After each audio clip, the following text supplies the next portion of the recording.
science and technology support will be provided to farmers.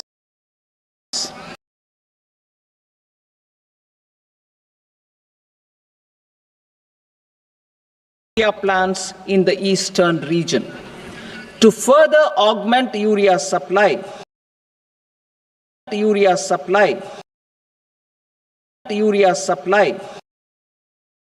a plant with annual capacity of 12.7 lakh metric tons will be set up at Namrup in Assam.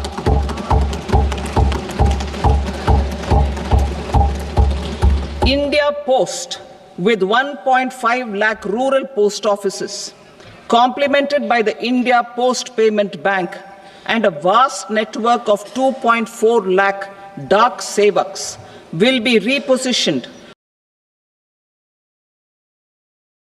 to act as a catalyst for the rural economy.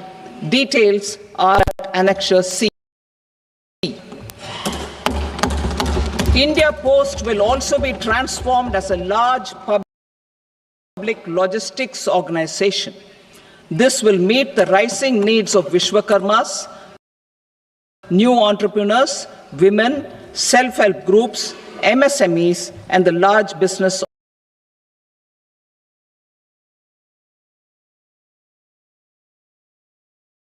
organizations. Our government will provide support to NCDC for its lending operations for the cooperative sector.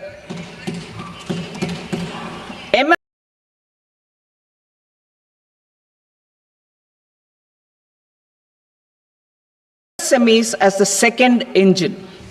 Now I move to MSMEs as the second engine, which encompasses manufacturing and services with a focus on MSMEs numbering 5.7 crores. Currently, over 1 crore registered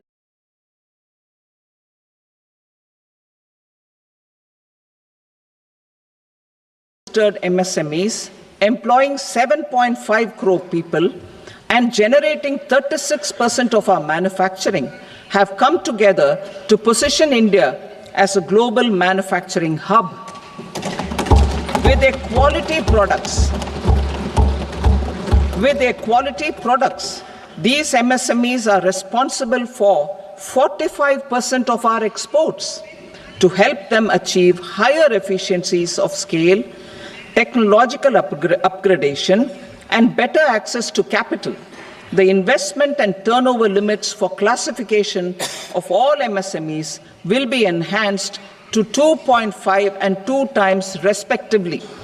This will give them the confidence to grow and generate employment for our youth. The details are given in Annexure D. To improve access to credit, the credit guarantee cover will be enhanced. First, for micro and small enterprises from 5 crore to 10 crore rupees, leading to additional credit of 1.5 lakh crores in the next 5 years. Second, for startups from 10 crore rupees to 20 crore rupees, with the guarantee fee being moderated to 1% for loans in 27 focus sectors which are important for Atmanirbhar Bharat. And for well-run exporter MSMEs, for term loans up to 20 crore rupees. Also for the micro enterprises, we will introduce customized credit cards with a 5 lakh rupee limit for micro enterprises registered on Udyam portal. In the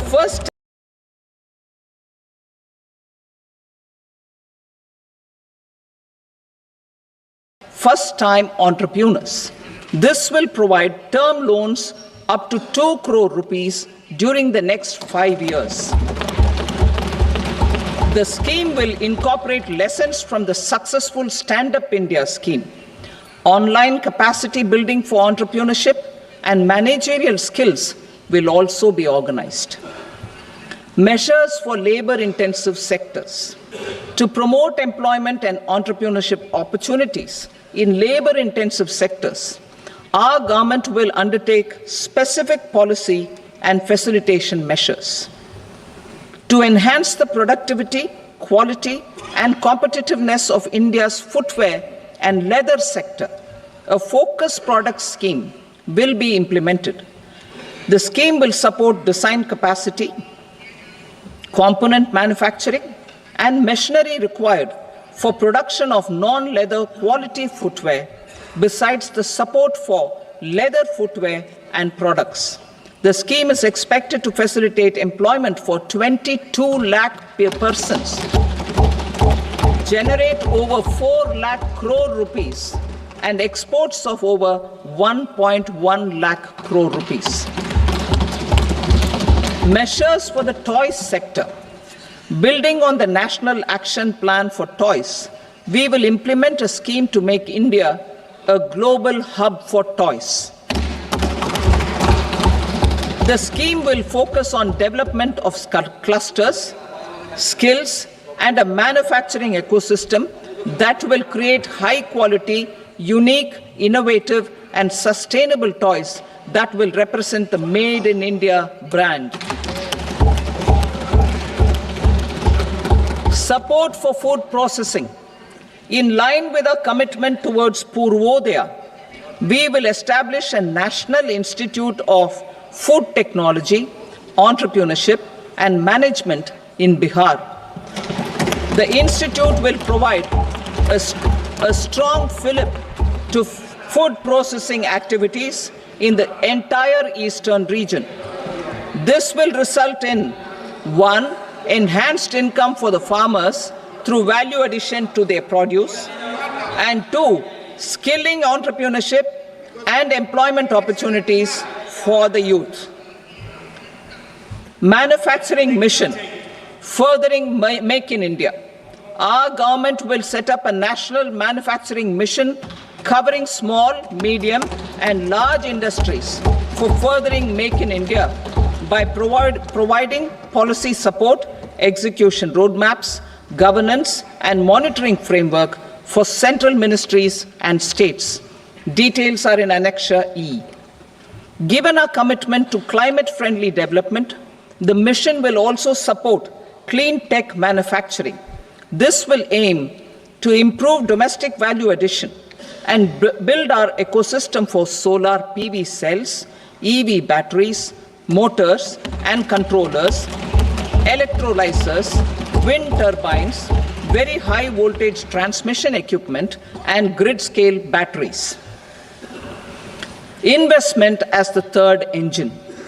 Now I move to investment as the third engine, which encompasses investing in people, investing in the economy, and investing in innovation. Investing in people. Saksham Anganwadi and Poshan 2.0.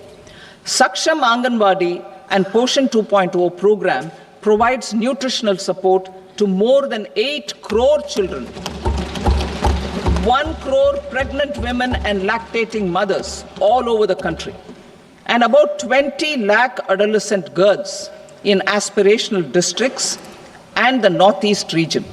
The cost norms for these nutritional support will be enhanced appropriately. Atal Tinkering Labs.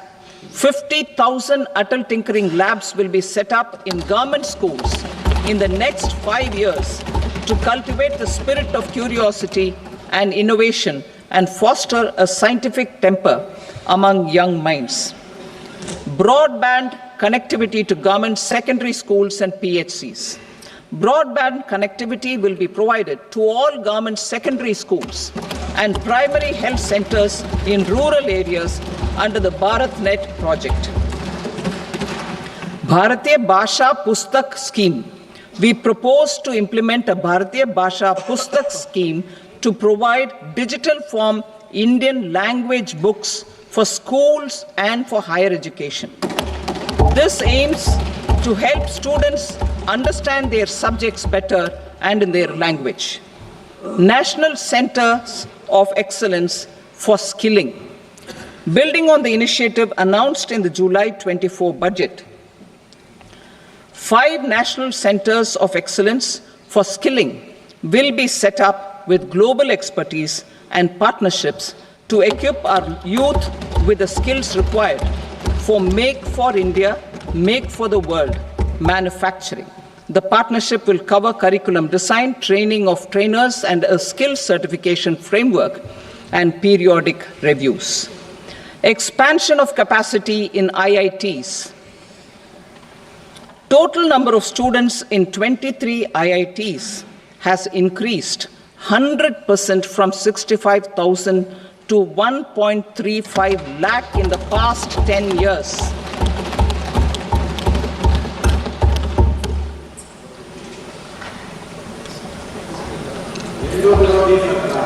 Additional infrastructure will be created in the 5 IITs started after 2014 to facilitate education for 6,500 more students.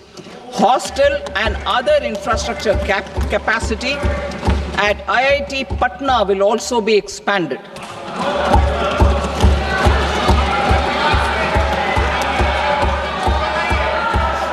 Center of Excellence.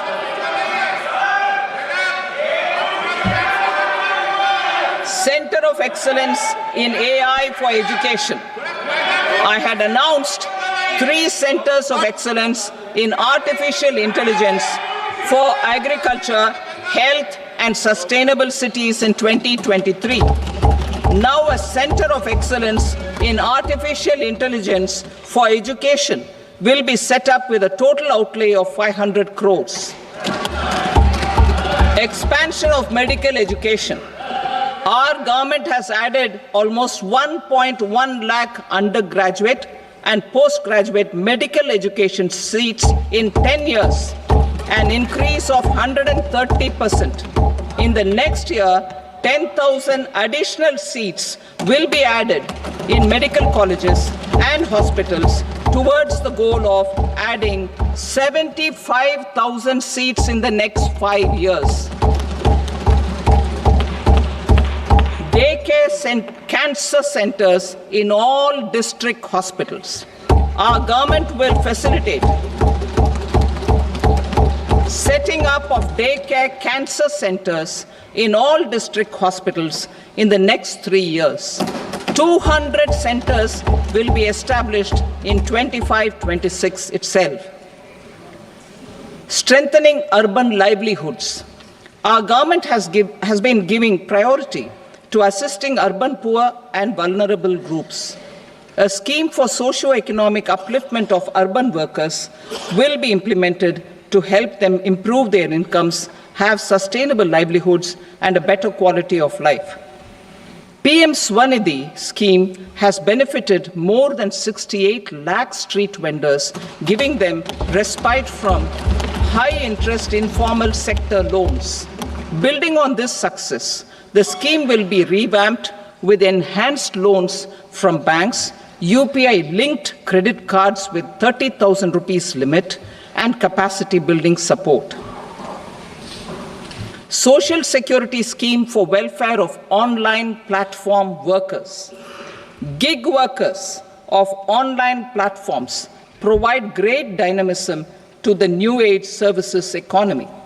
Recognizing their contribution, our government will arrange for their identity cards and registration on the e-Shram portal. They will be provided health care under PM Jan Arogya Yojana. This measure is likely to assist nearly 1 crore gig workers.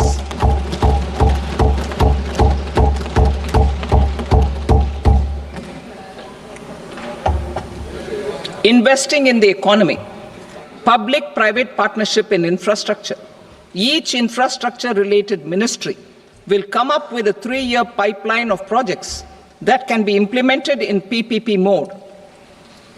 States will also be encouraged to do so and can seek support from the India Infrastructure Project Development Fund, which is a scheme to prepare PPP proposals. Support to states for infrastructure.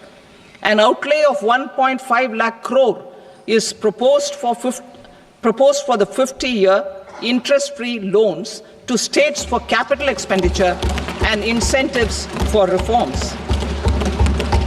Building on the success of the first asset monetization plan announced in 2021, the second plan for 2025 to 30 will be launched to plow back capital of 10 lakh crore in new projects.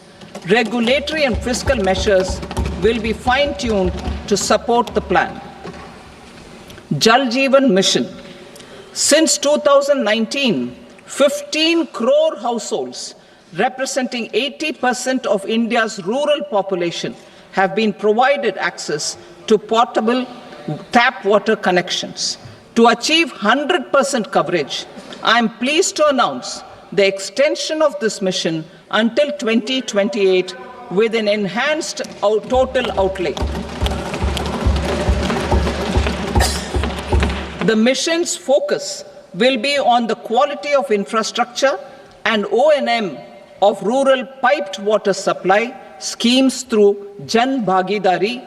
A separate MOU or separate MOUs will be signed with the states and union territories to ensure sustainability and citizen-centric water services delivery. Urban sector reforms. Building on the July budget proposals, urban sector reforms related to governance, municipal services, urban land and planning will be incentivized. Urban Challenge Fund. The government will set up an Urban Challenge Fund of 1 lakh crore rupees to implement the proposals for cities as growth hubs, creative redevelopment of cities, and for water and sanitation purposes announced in the July budget. This fund will finance up to 25% of the cost of bankable projects, with a stipulation that at least 50% of the cost is funded from bonds, bank loans, and PPPs. An allocation of 10,000 crore is proposed in 2025-26. Power sector reforms. We will incentivize electricity distribution reforms and augmentation of intra-state transmission capacity by states. This will improve financial health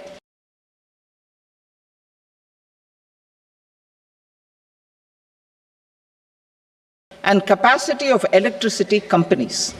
Additional borrowing of 0.5% of GSDP will be allowed to states contingent on these reforms. Nuclear energy mission for Vikasit Bharat.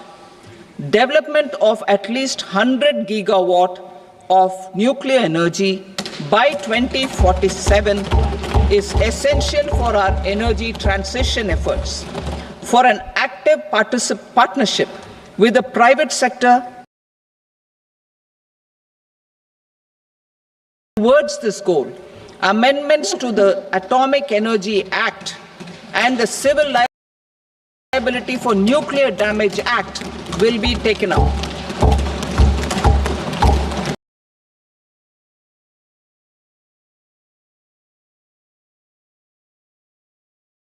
A nuclear energy mission for research and development of small modular reactors with an outlay of 20,000 crore will be set up. At least 5 indigenously developed small modular reactors will be operationalized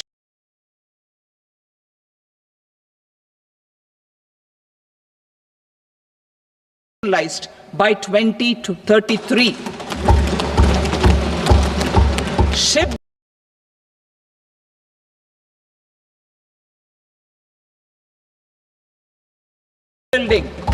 The shipbuilding financial assistance policy will be revamped to address cost disadvantages. This will also include credit notes for shipbreaking in Indian yards to promote the circular economy.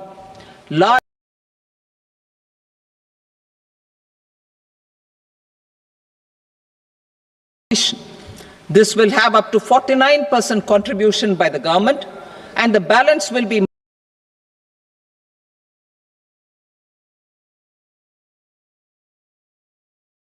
mobilized from ports and from private sector. UDAN regional connectivity schemes. UDAN has enabled 1.5 crore middle-class people to meet their aspirations for speedier travel. The scheme has connected 88 airports, and operationalized 619 routes.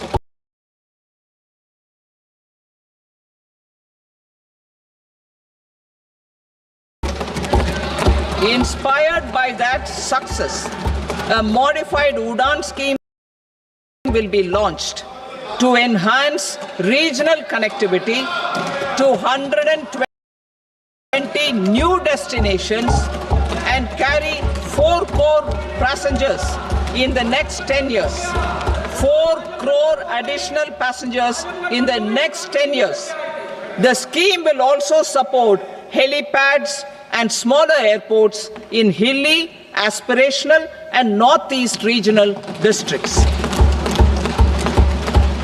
Greenfield airports will be facilitated in Bihar to meet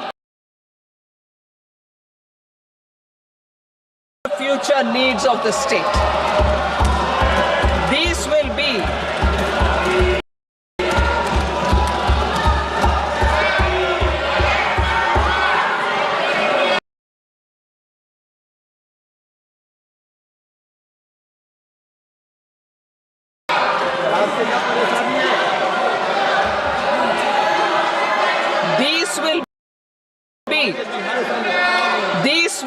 in addition to the expansion of the capacity of Patna Airport and a brownfield airport in Beta.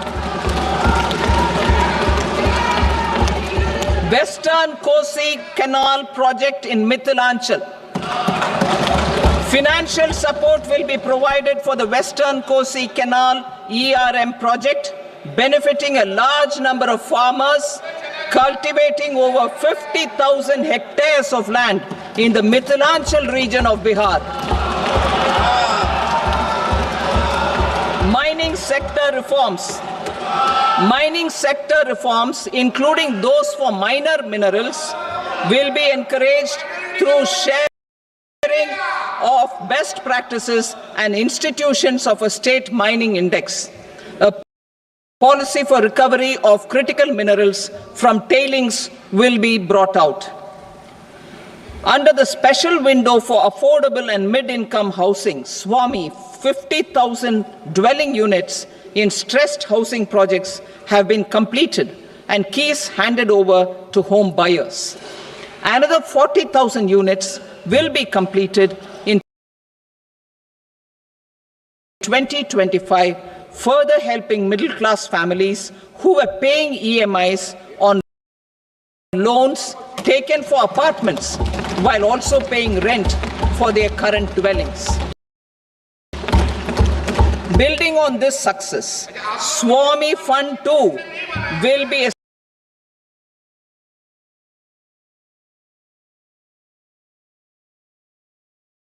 with states through a challenge mode.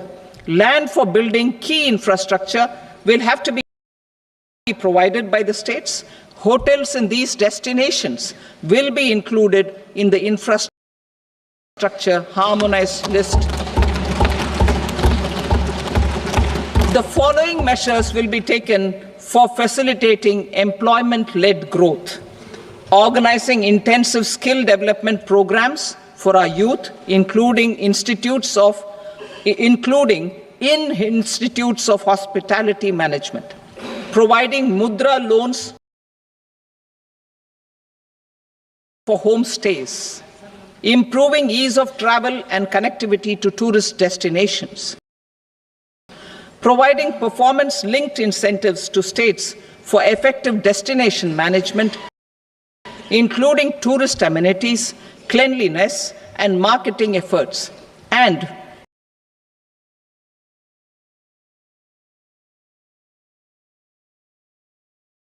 introducing streamlined e-visa facilities along with visa fee waivers for certain tourist groups.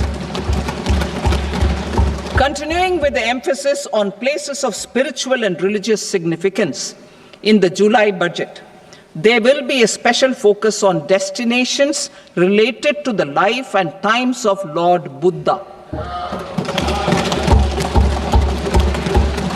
Medical tourism and heal in India. Medical tourism and heal in India will be promoted in partnership with the private sector, along with capacity building and easier visa norms. Investing in innovation to implement private sector driven research, development and innovation initiatives announced in the July budget. I am now allocating 20,000 crore rupees for this purpose. A deep tech fund of funds will also be explored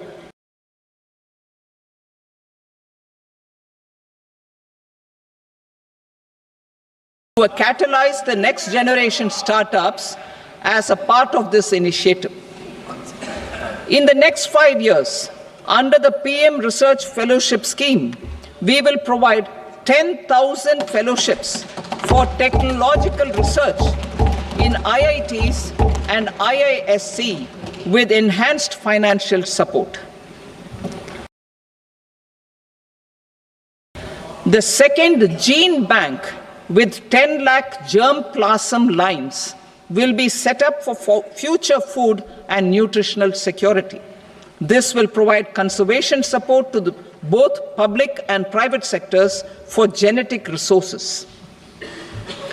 We will start a national geospatial mission to develop foundational geospatial infrastructure and data.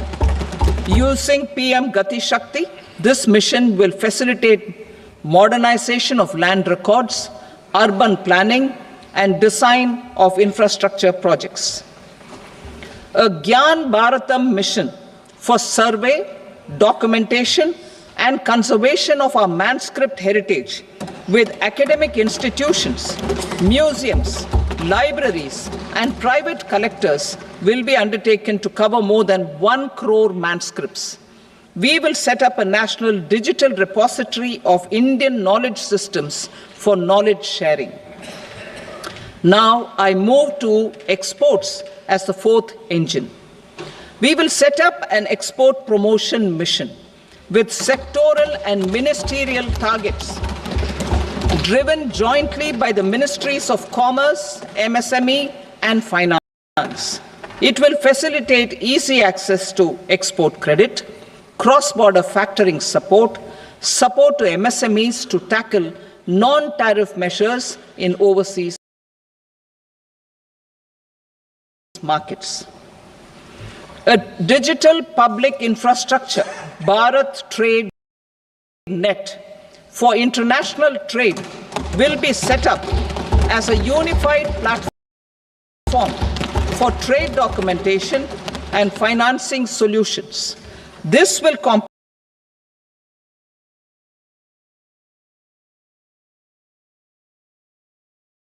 domestic electronic equipment industry to leverage this opportunity for the benefit of our youth. A national framework will be formulated as guidance to states for promoting global capability centers in emerging Tier 2 cities. This will suggest measures for enhancing availability of talent and infrastructure, building bylaw reforms, and mechanisms for collaboration with industry. Our government will facilitate upgradation of infrastructure and warehousing for air cargo, including high-value perishable horticultural produce. Cargo screening and customs protocol will be streamlined and made user-friendly. Reforms as the fuel.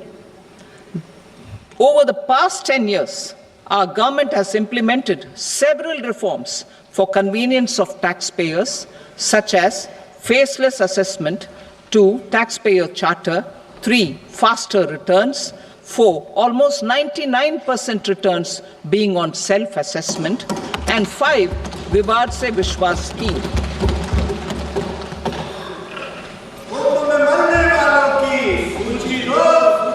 Continuing these efforts, I reaffirm the commitment of the Tax Department to trust first, scrutinize later. I also propose to introduce the new income tax bill next week.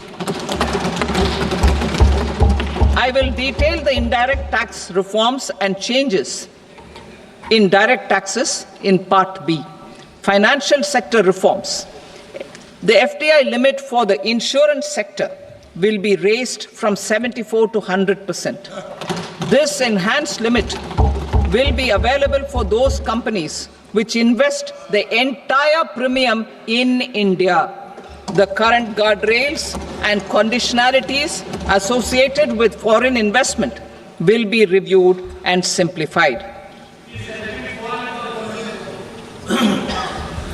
The services of India Post Payment Bank will be deepened and expanded in rural areas. NABFID will set up a partial credit enhancement facility for corporate bonds for infrastructure.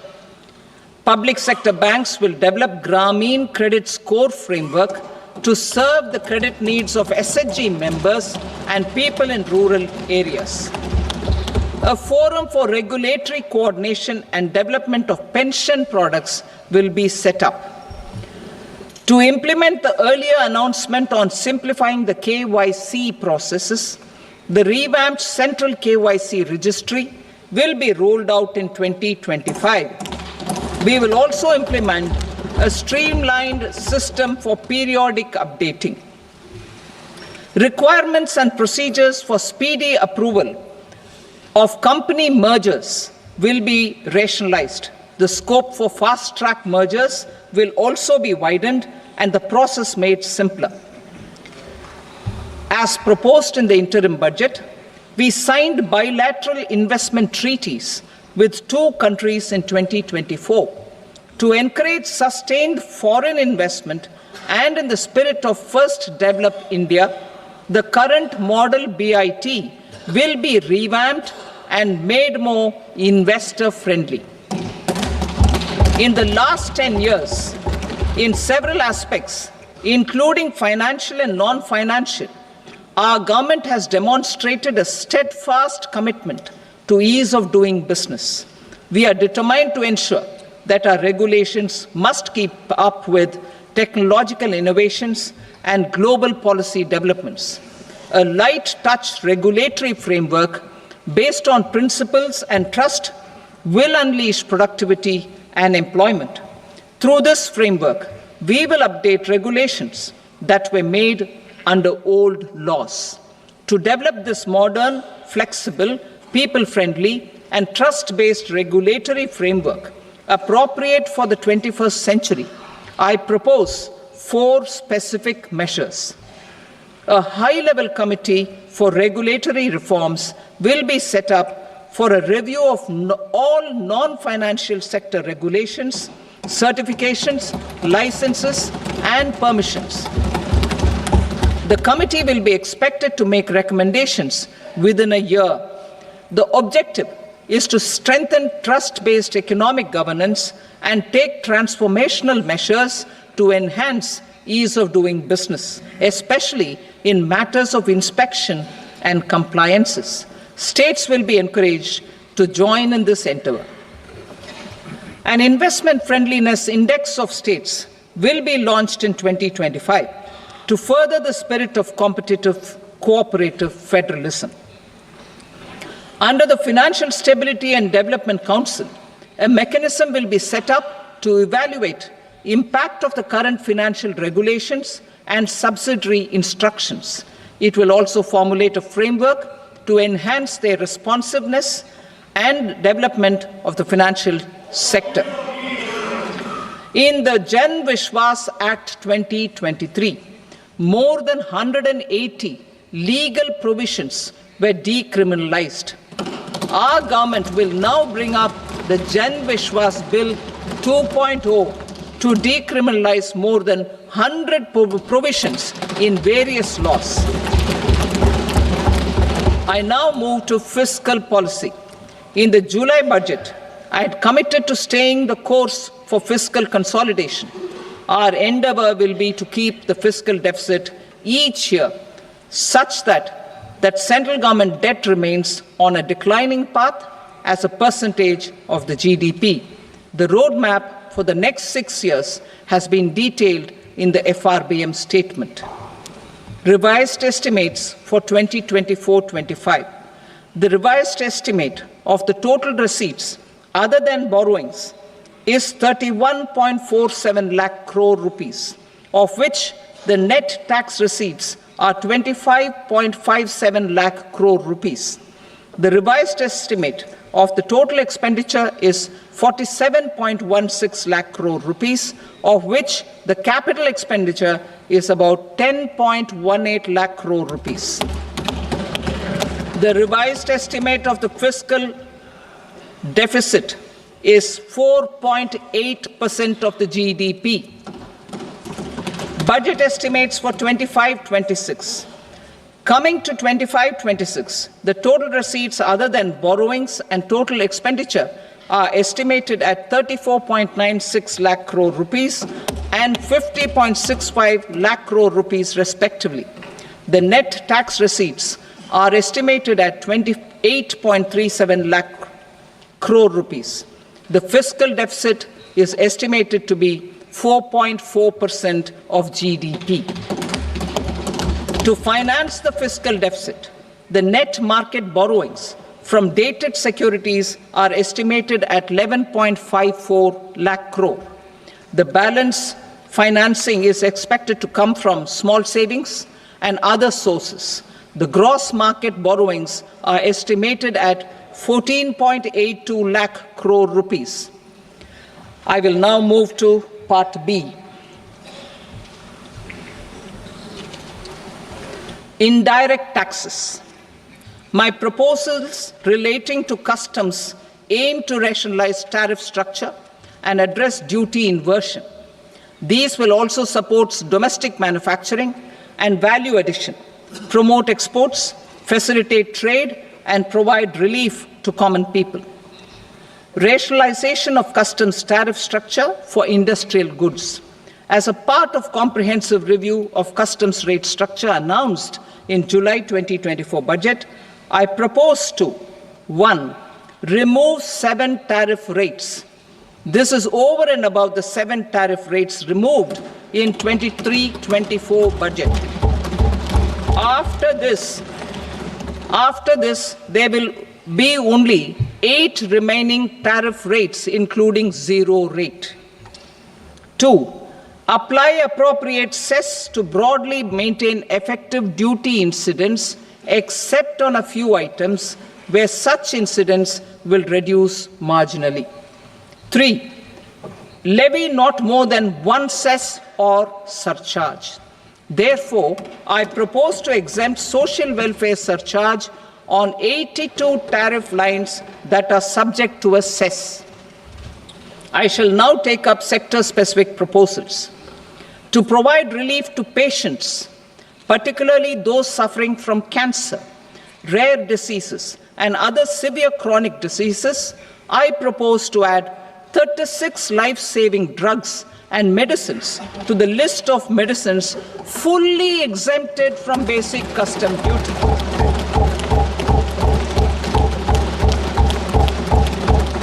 I also propose to add 6 life-saving medicines to the list attracting concessional custom duty of 5%.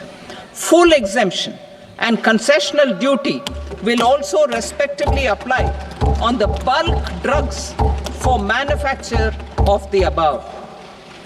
Specified drugs and medicines under patient assistance programs run by the pharmaceutical companies are fully exempt from BCD, provided the medicines are supplied free of cost to the patients. I propose to add 37 more medicines along with 13 new patient assistance programs. Support to domestic manufacturing and value addition. Critical minerals. In the July 2024 budget, I had fully exempted BCD on 25 critical minerals that are not domestically available. I had also reduced BCD of 2 other such minerals to provide a major fillip to their processing, especially by MSMEs. Now, I propose to fully exempt cobalt powder and waste, the scrap of lithium-ion battery, lead, zinc, and 12 more critical minerals. This will help secure the availability for manufacturing in India and promote more jobs for our youth. To promote domestic production of technical textile products such as agro-textiles, medical textiles, and geotextiles at competitive prices, I propose to add 2 more types of shuttle-less looms to the list of fully exempted textile machinery.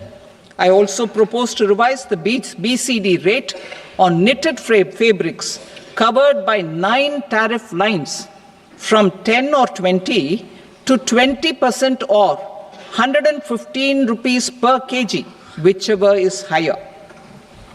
Electronic goods. In line with our Make in India policy and to rectify inverted duty structure, I propose to increase the BCD on interactive flat panel display from 10% to 20% and reduce the BCD to 5% on open cell and other components. In 23-24 budget, for the manufacture of open cells of LCD, LED TVs, I had reduced the BCD on parts of open cells from 5% to 2.5%. To further boost the manufacture of such open cells, the BCD on these parts will now stand exempted. Lithium-ion battery. To the list of exempted capital goods, I propose to add 35 additional capital goods for EV battery manufacturing and 28 additional capital goods for mobile phone battery manufacturing. This will boost domestic manufacture of lithium-ion batteries, both for mobile phones and for electric vehicles. Shipping sector. Considering that shipbuilding has a long gestation period, I propose to continue the exemption of BCD on raw materials, components, consumables, or parts for the manufacture of ships for another 10 years.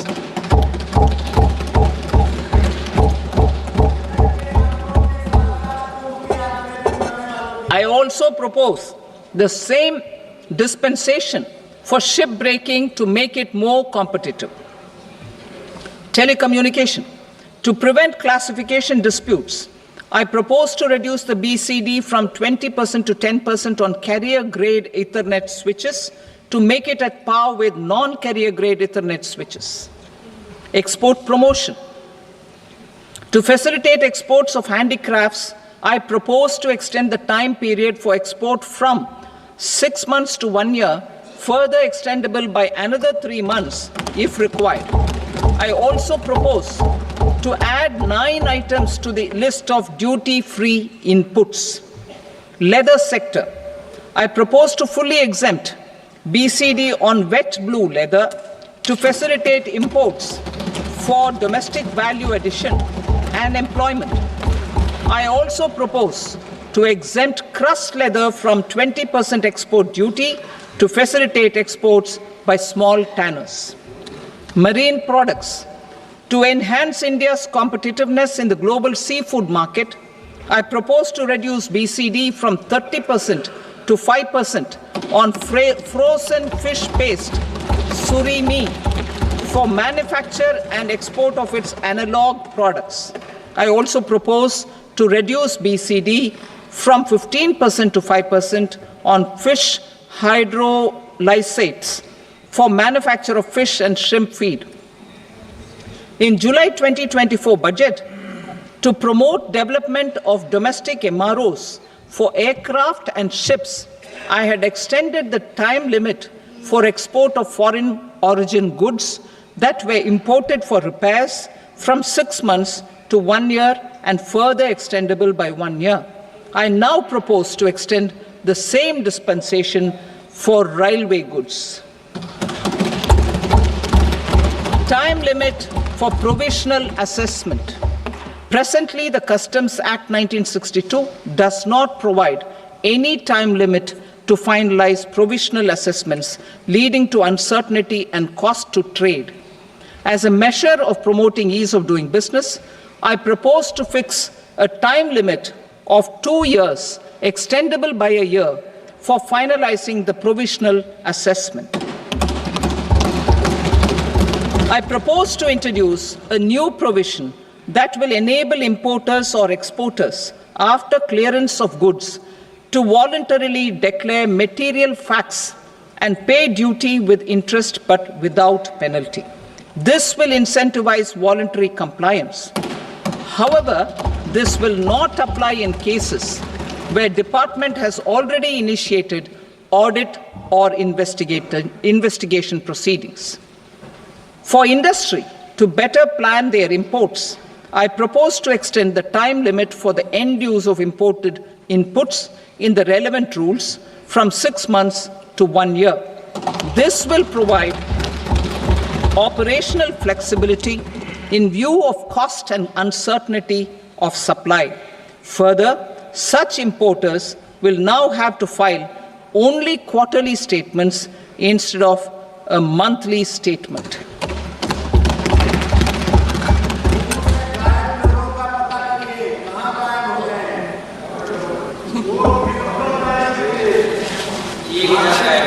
I now come to my direct tax proposals.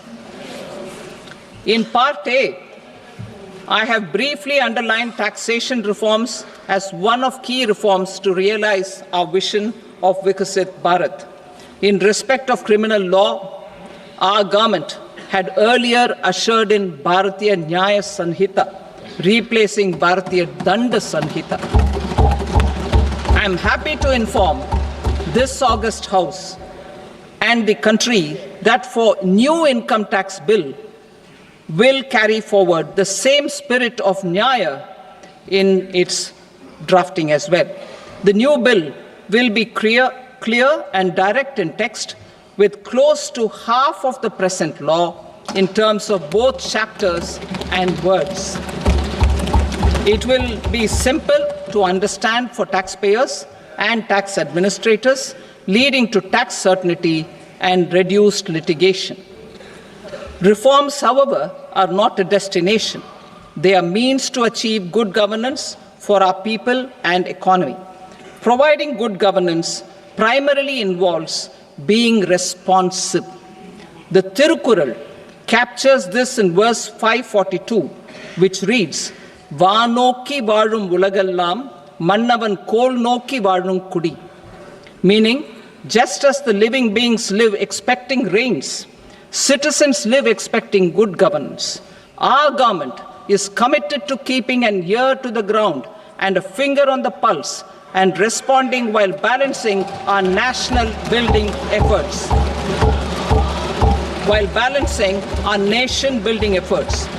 The following measures will detail just how our government will, under the guidance of PM Modi, has taken steps to understand and address. I repeat that sentence, sir. The following measures will detail just how our government, under the guidance of PM Modi, has taken steps to understand and address the needs voiced by our citizens. My tax proposals are guided by this spirit. The objectives of my proposals are as follows: personal income tax reforms with special focus on middle class, rationalization of TDS and TCS for easing difficulties, encouraging voluntary compliance, reducing compliance burden, ease of doing business, employment and investment. I will come to my proposal on personal income tax towards the end. TDS and TCS Rationalization for easing difficulties. I propose to rationalize tax deduction at source, TDS, by reducing the number of rates and thresholds above which TDS is deducted. Further, threshold amounts for tax deduction will be increased for better clarity and uniformity. The limit for tax deduction on interest for senior citizens is being doubled from the present 50,000 rupees to 1 lakh rupees. Similarly, the annual limit of 2.40 lakh rupees for TDS on rent is being increased to 6 lakh rupees. This will reduce the number of transactions liable to TDS, thus benefiting small taxpayers receiving small payments. The threshold to collect tax at source, the TCS, on remittances under RBI's liberalized remittance scheme, the LRS, is proposed to be increased from 7 lakh to 10 lakhs. I also propose to remove TCS on remittances for education purposes, where such remittances is out of a loan taken from a specified financial institution. Both TDS and TCS are being applied on any transaction related to sale of goods. To prevent such compliance difficulties, I propose to omit the TCS. I also propose that the provisions of the higher TDS deduction will now apply only in non-PAN cases. In July 2024, the delay for payment of TDS up to the due date of filing statement was decriminalized. I propose to provide the same relaxation to TCS provisions as well.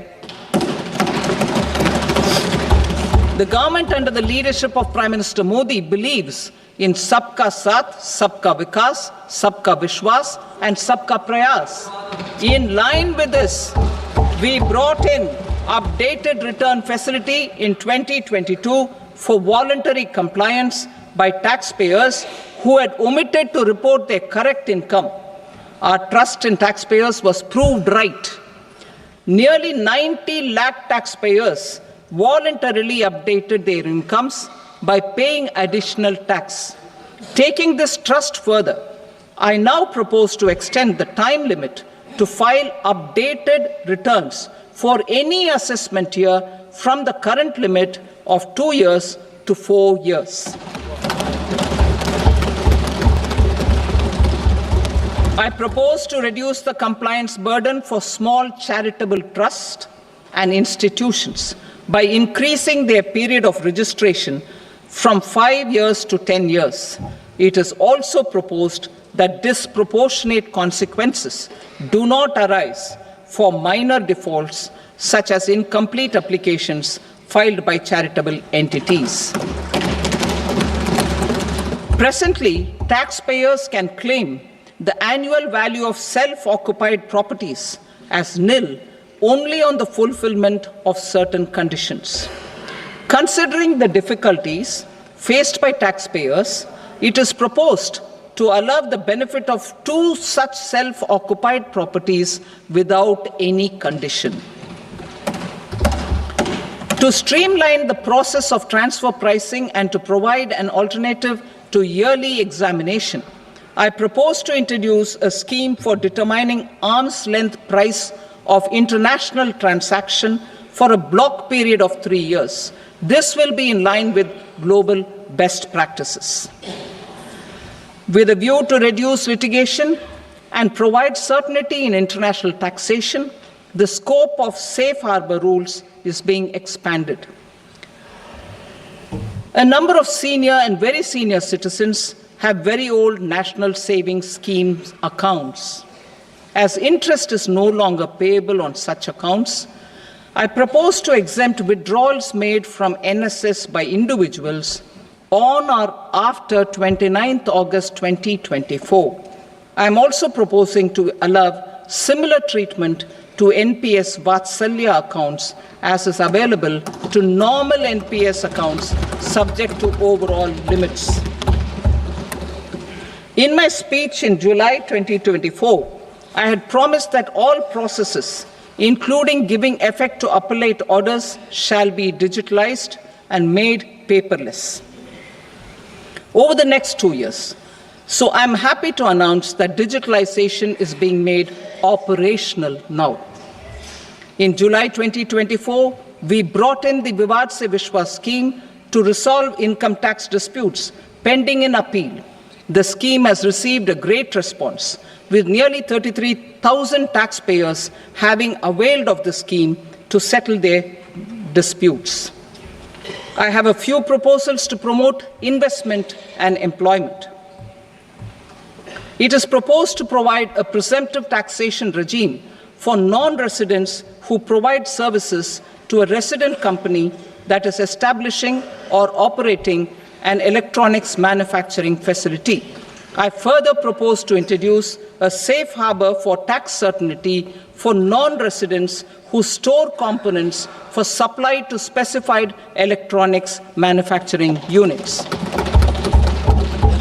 Presently, the tonnage tax scheme is available only to sea-going ships. The benefits of existing tonnage tax scheme are proposed to be extended to inland vessels registered under the Indian Vessels Act 2021 to promote inland water transport in the country. Extension for incorporation of startups. We continue to support the Indian startup ecosystem. I propose to extend the period of incorporation by 5 years to allow the benefit available to startups which are incorporated before 1/4/2030. In order to attract and promote additional activities in the IFSC, I am inter alia proposing specific benefits to ship leasing units, insurance offices, and treasury centers of global companies which are set up in IFSC. Further, to claim benefits, the cutoff date for commencement in IFSC has also been extended by 5 years to 31/3/2030. Category 1 and Category 2 AIFs are undertaking investments in infrastructure and other such sectors. I propose to provide certainty of taxation to these entities on the gains from securities, to promote funding from sovereign wealth funds and pension funds to the infrastructure sector. I propose to extend the date of making an investment by 5 more years up to 31st March 2030.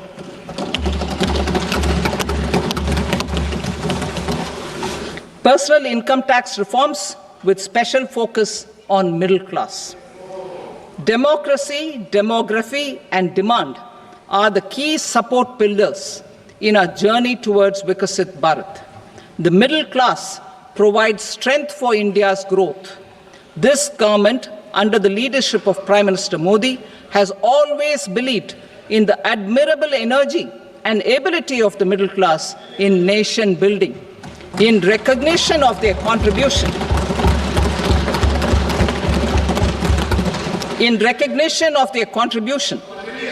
we have periodically reduced their tax burden. Right after 2014, the nil tax slab was raised to 2.5 lakhs of rupees, which was further raised to 5 lakh rupees in 2019 and to 7 lakh rupees in 2023. This is reflective of our government's trust on the middle class taxpayers. I am now happy to announce that there will be no income tax payable up to income of 12 lakh rupees.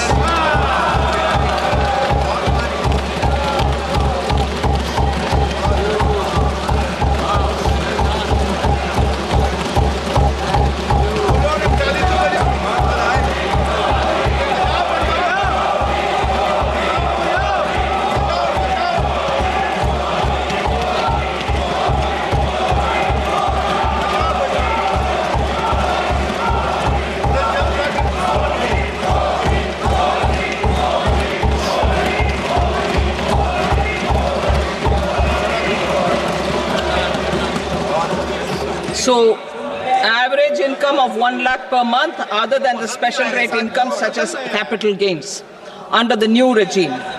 This limit will be 12.75 lakh for salaried taxpayers due to the standard deduction of 75,000. Slabs and rates are being changed across the board to benefit all taxpayers. The new structure will substantially reduce the taxes of the middle class and leave more money in their hands, boosting household consumption, savings, and investment.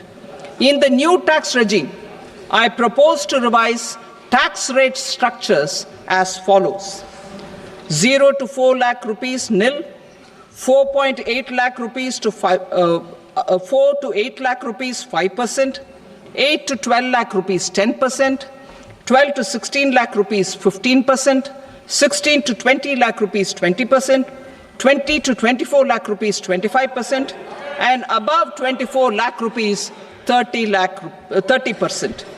To taxpayers up to 12 lakh of normal income, other than special rate income such as capital gains. I read that again. To taxpayers up to 12 lakh of income, other than special rate income such as capital gains, tax rebate is being provided in addition to the benefit due to slab rate reduction in such a manner that there is no tax payable by them.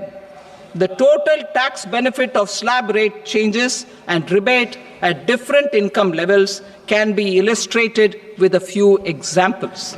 A taxpayer in the new regime with an income of 12 lakh rupees will get a benefit of 80,000 rupees in tax, which is 100% of tax payable as per the existing rates. A person having income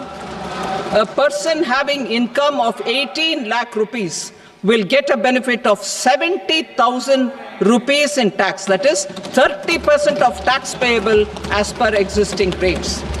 A person with an income of 25 lakh gets a benefit of 1,10,000 rupees. That is 25% of his tax payable as per existing rates. Details of my tax proposals are given in the annexure. As a result of these proposals, Honorable Speaker, sir, revenue of about 1 lakh crore in direct taxes and 2,600 crores in indirect taxes will be foregone. Mr. Speaker, sir, with this, I commend the budget.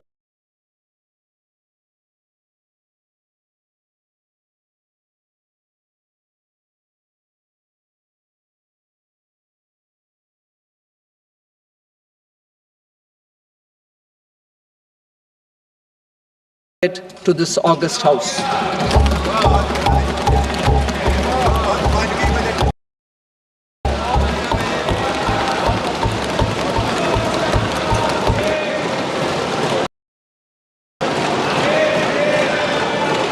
Item number 2.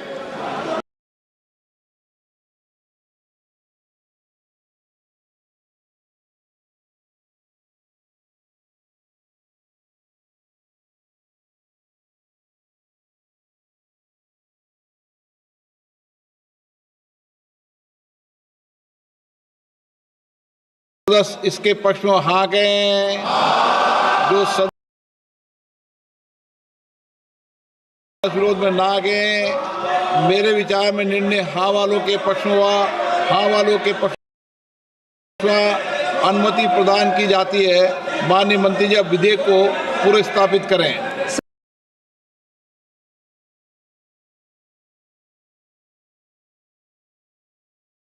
I introduce the bill. Thank you. सभा की कार्रवाई सोमवार दिनांक 3 फरवरी 2025 को प्राप्त 11 बजे तक के लिए स्थगित की जाती है।